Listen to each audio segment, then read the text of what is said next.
The time period before the American Civil War is known as the antebellum period. You need to know two things. First, manifest destiny. John O'Sullivan coined this term, saying that the United States should get everything between the Atlantic and the Pacific Ocean. The second thing you need to know about are the causes of the Civil War. Regarding manifest destiny, we know about the Louisiana Purchase, but afterwards the United States would gain Texas, as well as land in the West from California to Oregon from the Mexican-American War.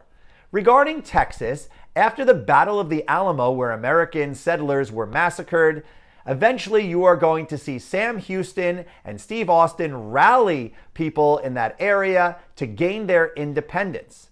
However, later on, America would annex Texas as a state. Originally, Andrew Jackson wouldn't do it because he didn't want to disrupt the balance of free and slave states. The Mexican-American War started when President Polk said that American blood was shed on American soil. This led to a war between 1846 to 1848. It ended with the Treaty of Guadalupe Hidalgo, where the United States would gain California and much other land. However, the problem came when a lot of settlers came to these new territories. First, you have the Missouri Compromise in 1820. Maine became a free state and Missouri became a slave state. The government said that there would be no slavery north of the 3630 latitude line. Of course, that would eventually change.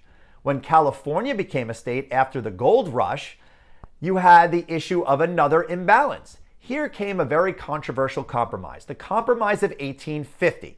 California would become a free state. However, a strict Fugitive Slave Act was also issued at this time, meaning if there was a runaway slave who claimed freedom in the North, they would have to be returned to bondage.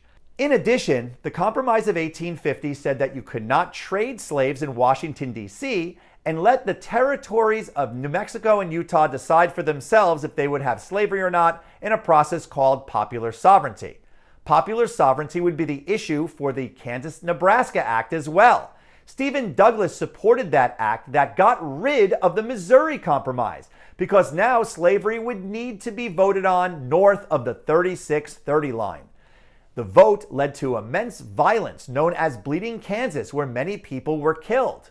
The Lecompton Constitution briefly adopted slavery for Kansas, and that was approved by President James Buchanan. So as you can see, gaining more territory led to more and more problems about slavery. There were those who could see the conflict unfolding.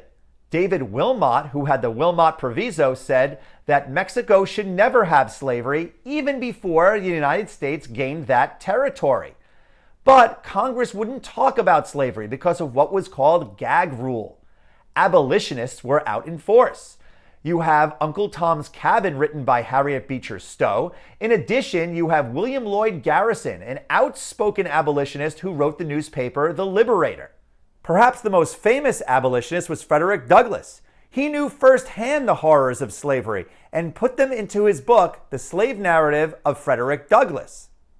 The Supreme Court got involved with slavery as the Dred Scott case said that slaves could not sue in court, and all of that free state, slave state stuff that we mentioned before should not be applied because all of the states should have slavery due to the Fifth Amendment's right to property. Things spiraled out of control in 1859 when John Brown, an abolitionist, took over Harper's Ferry, Virginia, and the federal arsenal. This slave rebellion led to many people being killed, and afterwards, John Brown was hanged for his involvement in it. Arguments were occurring on both sides, and it would be inevitable that you would find a new political party against the expansion of slavery, and that would become the Republican Party. Abraham Lincoln attempted to win the Senate in Illinois against his foe Stephen Douglas. However, he lost. Lincoln became a national critic of slavery. He was okay keeping it where it was, but did not want it to expand. Lincoln would come back in 1860 and win the presidency.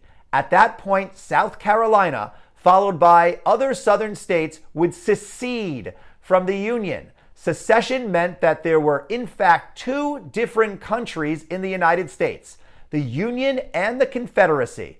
This would lead to the Civil War. So when we evaluate the causes of the Civil War, there are long-term causes, such as slavery, economic differences between the North and the South, abolitionist writings. In addition, you have the failed slave compromises. If you're looking for the immediate cause for secession, that would be the election of Abraham Lincoln.